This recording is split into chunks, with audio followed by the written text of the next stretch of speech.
Hello, students. Good morning, good afternoon, good evening. This is your English teacher, and today we are going to continue this chapter. Chapter name The Portrait of a Lady, class 11th, written by Kuswant Singh. In previous video, we had discussed the previous part of this chapter. Okay, and in previous video, we had discussed the relationship between the narrator and his grandmother. Okay, in this video, we are going to continue and complete this chapter. Okay, so we'll start from here. When I went up to university, अब यहाँ पर नेटर बताता है कि जब उसके बाद मैं, क्योंकि दादी माँ ने उससे बात करना कम रेयरली, यहाँ पर ये एंड हो गया था पिछले सी रेयरली, ये यहाँ पर एंड हो गया था यहाँ तक। ओके, अब इसके बाद हम देखेंगे क्या बताता है narrator, she rarely talk to me after that. उसके बाद उन्होंने मुझसे बात करना बहुत कम कर दिया। When I went up to university, जब मैं यूनिवर्सिटी गया, I was given a room, तो मुझे वहां पर एक रूम दिया गया। I was given a room my own, एक अलग सेपरेट रूम दिया गया।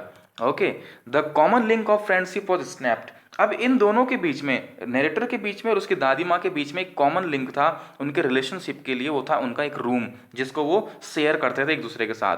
अब क्योंकि राइटर को यूनिवर्सिटी चला गया था और इसको अपना एक ओन खुद का रूम मिल गया था, तो इनके बीच में जो कॉमन लिंक था फ्रेंडशिप का, वॉज स्नैप्ड, मतलब टूट गया।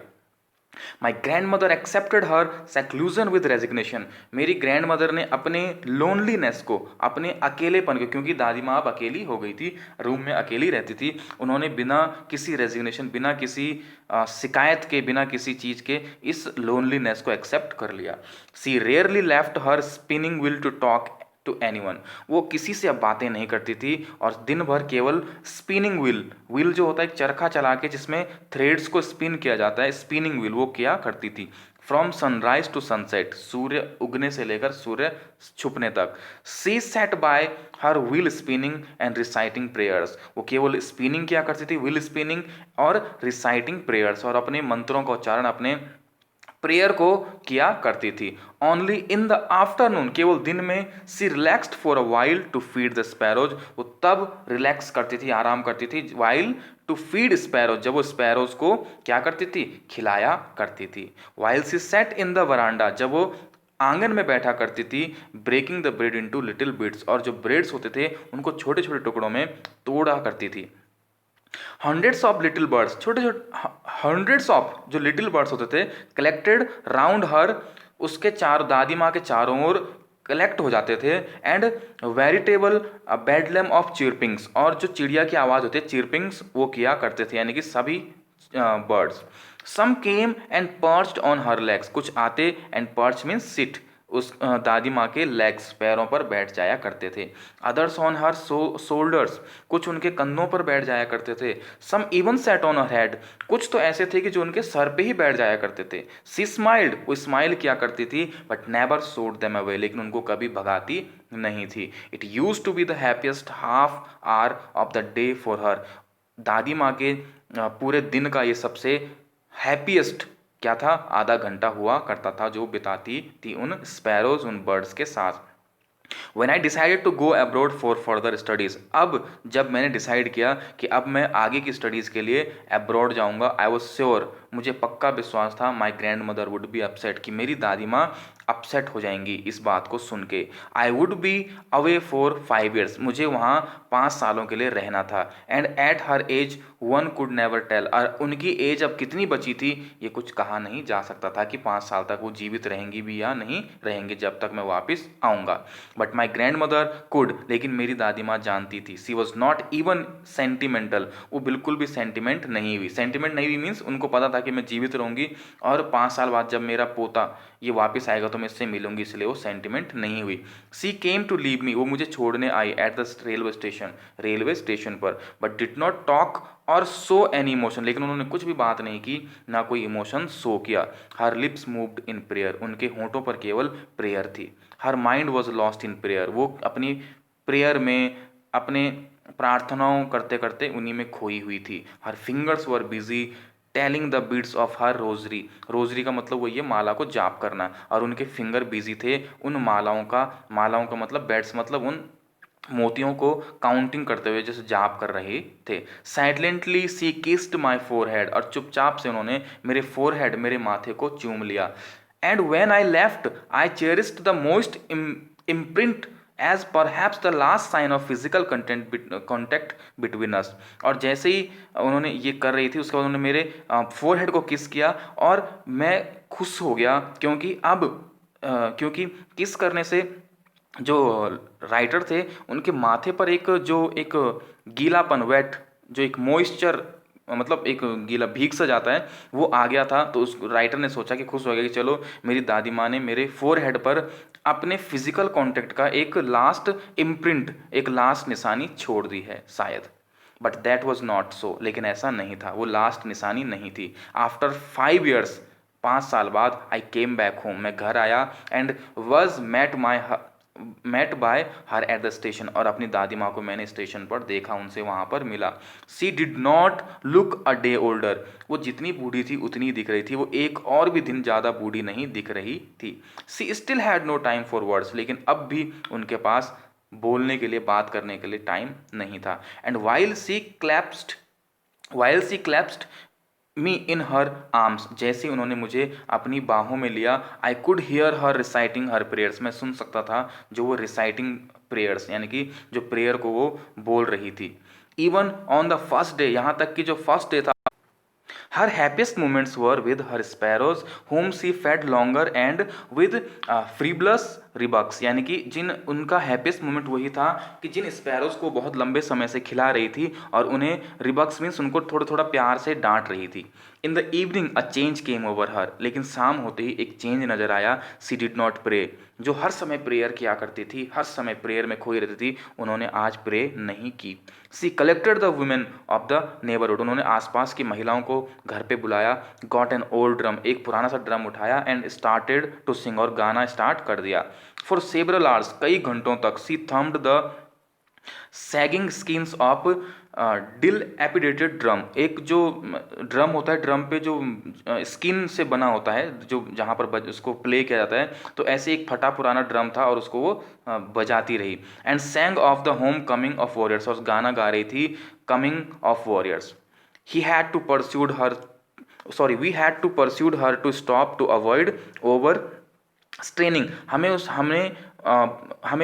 उन्हें रोका, मीन्स रोकने की कोशिश की इन चीज़ों को करने से। That was the first time since I had known her that she did not pray, ये वो पहला दिन था जब हमें पता चला कि उन्होंने प्रे नहीं की।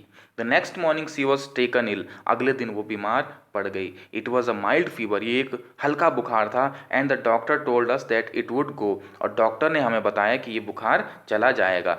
But my grand mother thought differently, लेकिन मेरी दादी माँ कुछ और सोच रही थी। सी टोल्ड अस, उन्होंने हमें बोला that her and was near, कि अब उनका अंतिम समय निकट था। She said that since only a few hours before the close of the last chapter of her life she had omitted to pray, उन्होंने कहा कि उनका जीवन का जो चैप्टर था वो तो उसी समय खत्म हो गया जब उन्होंने प्रे को ओमिटेड किया, यानी कि प्रे नहीं की, उनको ओमिटेड किया। She was not going to waste any more time talking to us, और अब वो हमसे बात करके अपना और समय बर्बाद नहीं करना चाहती थी, अब वो प्रे करना चाहती थी। वी प्रोटेस्टेड, हमने उनको ऐसा करने से मना किया, but she ignored our protest, लेकिन उन्होंने हमारे प्रोटेस्ट को इग्नोर कर दिया। सी ले पीसफुली इन बेड, वो शांति के साथ बेड पर लेट गई। प्रेइंग एंड प्रे करने लगी। Telling her beads even before we could suspect, इससे पहले कि हमें कुछ समझ पाते, हर लिप्स स्टॉप्ड मूविंग, उनके जो लिप्स थे वो स्टॉप हो गए हिलना, लिप्स यानी कि उनकी प्रेयर बंद हो गई। And the rosary fell from her lifeless fingers, और उनकी जो रोजरी थी,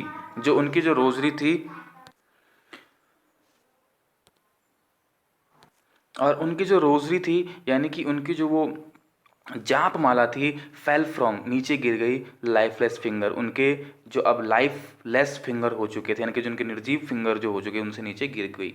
अ पीसफुल पेलर स्प्रेड, उनके चेहरे पर एक पीसफुल शांत, पेलर मीन्स पीलापन, छा गया।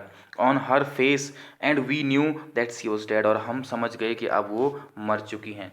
We lifted her off the bed, हमने उन्हें बेड से उठाया। एंड एज इज कस्टमरी, जैसा कि हमारा यहाँ का ट्रेडिशन था, रीति रिवाज था, laid her on the ground, उनको ग्राउंड जमीन पर लिटा दिया। And covered her with a red shroud, उनको कवर कर दिया एक लाल श्राउड, का मतलब होता है कफन से।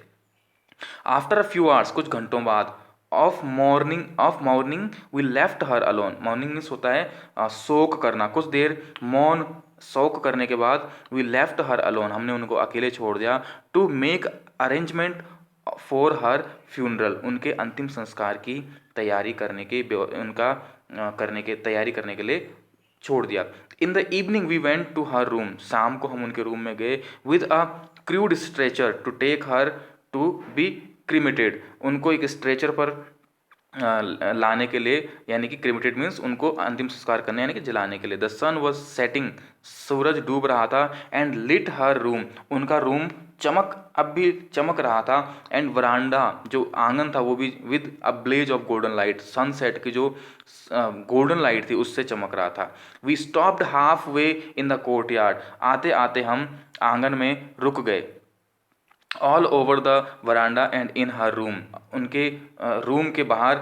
टू वेयर सी ले डेड, अपने रूम में जहाँ पर वो डेड पड़ी हुई थी। एंड स्टिफ रैप्ड, टाइटली, उनकी बॉडी जो कड़क हो गई थी। रैप्ड इन रेड श्राउड, लाल कफन में वो लिपटी हुई थी। Thousands of sparrows set scattered on the floor, हजारों स्पैरोज वहाँ पर उनके बॉडी के आसपास बैठे हुए थे। देयर वॉज नो चिरपिंग, लेकिन वो आज कुछ नहीं, शांत बैठे हुए थे। नो चिरपिंग, कोई भी चिरपिंग नहीं कर रहे थे। We felt sorry for the birds, हमें उन बर्ड्स को भी लिए भी काफ़ी पछतावा हुआ, क्योंकि वो बर्ड्स भी समझ चुके थे कि दादी माँ जो उनको खिलाया करती थी अब वो जीवित नहीं रही। And my mother fetched some bread of them, मेरी माँ उन स्पैरोज के लिए कुछ ब्रेड लेकर आई। She broke it into little crumbs, उनको छोटे छोटे टुकड़ों में तोड़ दिया। The way my grandmother used to, जैसे कि मेरी दादी माँ किया करती थी। And threw it to them, और उनको खाने के लिए दे दिया स्पैरोज को। Sparrows took no notice of the bread, लेकिन स्पैरोज ने उन ब्रेड्स की तरफ देखा तक नहीं, उनको नोटिस नहीं किया। When we carried my grandmother's corpse off, अब जब हमने मेरी दादी माँ के कोर्प्स मीन्स होता है डेड बॉडी को वहाँ से लेकर गए।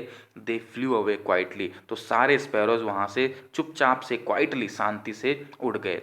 Next morning the sweeper swept the bread crumbs into the dustbin, अगले दिन स्वीपर आया और जो क्रम्स, जो ब्रेड के जो टुकड़े थे जो वहाँ पर उनको खिलाने के लिए डाले थे, उनको उसने डस्टबिन में डाल दिया। So students, this was the emotional story of a relationship between a grandson and grandmother. So in this story we had studied the three phases, तीन फेजेस इसमें हमने पढ़े हैं। एक, जब दादी माँ और जो पोता जो नरेटर है वो बचपन में उनको दादी माँ, एक उस रिलेशन को दिखाया गया जो हैप्पीस्ट रिलेशन था, जब दादी माँ काफ़ी खुश थी। फिर उसके बाद सेकंड फेज़ जो दिखाया गया कि जब वो सिटी में आ गए, लेकिन उसके इंग्लिश मीडियम स्कूल जाने में और कुछ इस तरह की चीज़ों में दादी माँ अब नाखुश हो गई थी, अब वो इतनी हैप्पी नहीं थे, उनका रिलेशन थोड़ा सा अलग हो गया था। और तीसरा, जब वो एब्रॉड चला गया, जो राइटर जो नरेटर है वो एब्रॉड चला गया, और उसके बाद दादी माँ जो है लास्ट में क्या हो गई, वो मर गई। तो इस तरह की एक इमोशनल एक स्टोरी, रिलेशनशिप दिखाने की कोशिश की गई है। तो ये चैप्टर यहाँ पर आपका फिनिश हो जाता है। Thank you.